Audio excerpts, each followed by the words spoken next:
Noong November 2024, isang pelikulang Pilipino ang sumabog sa buong mundo. Kumita ito ng higit sa 1.6 billion pesos sa worldwide box office at naging unang pelikulang Pilipino sa kasaysayan na lumampas sa 1 bilyong piso ang kita sa buong mundo. Ang bida nito, si Catherine Bernardo. Ngunit ang tanong na madalas hindi tinatanong, ang aktres na gumalaw ng kasaysayan ng Philippine cinema, gaano na ba siya kayaman sa personal? 1 bilyong piso din ba ang nasa kanya? Bilyonaryo na rin ba si Catherine Bernardo? Sa video na ito, malalaman ninyo ang sagot. Mula sa kanyang bahay sa Rizal na may slide at arcade hanggang sa kanyang mga sasakyan, 3 pinakakilalang negosyo at ang kanyang net worth. Ang sagot, nasa dulo. Ngunit bago ang lahat, kung bago ka pa lang dito, huwag kalimutang i-click ang like and subscribe button at i-on na rin ang bell icon para updated ka sa mga bagong videos na punong-puno ng kaalaman. Salamat agad at welcome ka dito, new subscriber, at maging sa ating growing PH Headlines community. Maraming salamat po.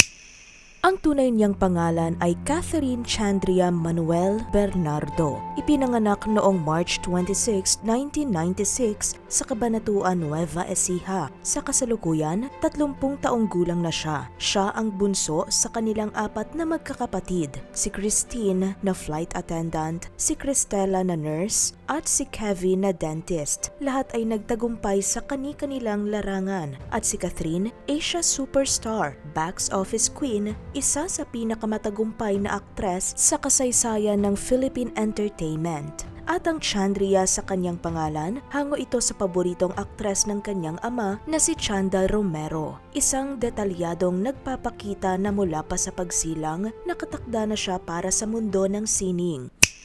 Bago pa man siya naging Catherine Bernardo ng lahat, siya ay isang estudyante sa OB Montessori Center sa Green Hills. Doon, nagtapos siya bilang valedictorian ng kanyang batch na may higit sa 100 medalya at parangal. Kahit kilala siyang wala masyadong hilig sa matematika, nanalo pa rin siya ng first place sa mathematics quiz bee noong elementarya. Ganyan siya kapag nagtatakda ng sariling pangarap. Nang sumabog ang kanyang karera sa showbiz, hindi ito naging dahilan para itigil ang pag-aaral. Sa halip, nag-enroll siya sa homeschooling program ng UST Angelicum College para mapanatili ang dalawa, ang karera at ang edukasyon. Nagtapos siya ng may karangalan. Sa kolehiyo, pinili niya ang Enderun Colleges sa Taguig, isa sa mga pinaka-eksklusibong international university sa Pilipinas na may matrikula na umaabot sa daang libong piso bawat taon. Kinuha niya ang BS Business Administration, major in marketing. Ayon sa kanyang ina, ang kanyang mga grado ay nasa flat 1 hanggang 1.5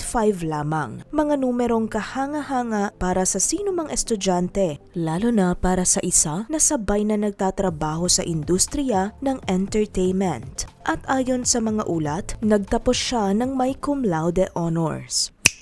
Si Catherine Bernardo ay pumasok sa showbiz noong 2003 sa edad na 7 taon at mula noon hindi na siya huminto. Sa loob ng higit 2 dekada, naging bida siya sa ilan sa mga pinakamakabuluhang pelikula ng Philippine cinema. Ang The House of Us noong 2018 ay kumita ng 810 million pesos sa box office, isa sa mga pinakamalaking hit sa panahon na yon. Sumunod ang Hello, Love, Goodbye noong 2019. Kumita naman ito ng 880 million pesos sa buong mundo. Pagkatapos ng isang kabanata ng kanyang buhay na opisyal na natapos noong November 30, 2023 at ng isang taon ng katahimikan at paghahanda, dumating ang November 13, 2024, ang premiere ng Hello, Love Again. Ang resulta ay nagpabago ng kasaysayan, 1.6 billion pesos worldwide. Ang unang pelikulang Pilipino na lumampas ng 1 bilyong piso ang kita sa buong mundo. Si Catherine at Alden Richards ay naging box office queen and king ng 2024. Sa Asian World Film Festival sa Los Angeles, nanalo siya ng Snow Leopard Rising Star Award. 3 sa pinakamataas na kumikitang pelikulang Pilipino sa kasaysayan. Iisa ang aktres. At ngayon, 2026, inaabangan ng buong Pilipinas at Asia ang kanyang wax figure sa Madame Tussauds, Hong Kong. Isang karangalang magbibigay sa kanya bilang isa sa pinakabatang Pilipino na nakatanggap nito.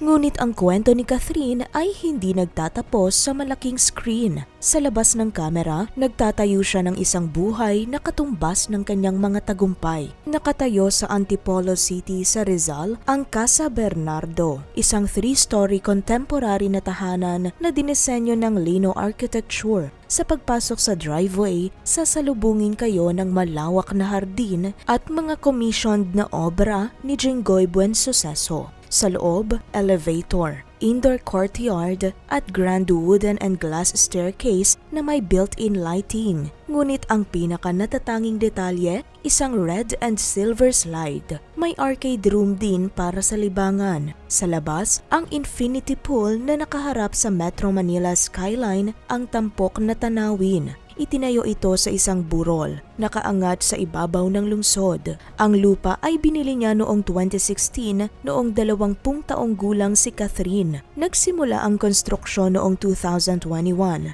Lumipat siya noong December 2023 at noong April 11, 2024, ipinagdiwang niya ang bagong bahay kasama ang pamilya at mga kaibigan. Kung ang Casa Bernardo ay nagpapakita ng kanyang pamumuhay, ang kanyang mga sasakyan naman ay nagpapakita ng kanyang pag-angat. Mayroon siyang Jeep Wrangler Rubicon, Lexus, Toyota Hiace at Toyota Land Cruiser. Sa driveway ng Antipolo home, madalas ding makita ang Range Rover, isa sa mga pinaka-iconic na luxury SUV sa buong mundo. Habang binibilang ninyo ang mga ito, tandaan, hindi pa dito nagtatapos ang kwento.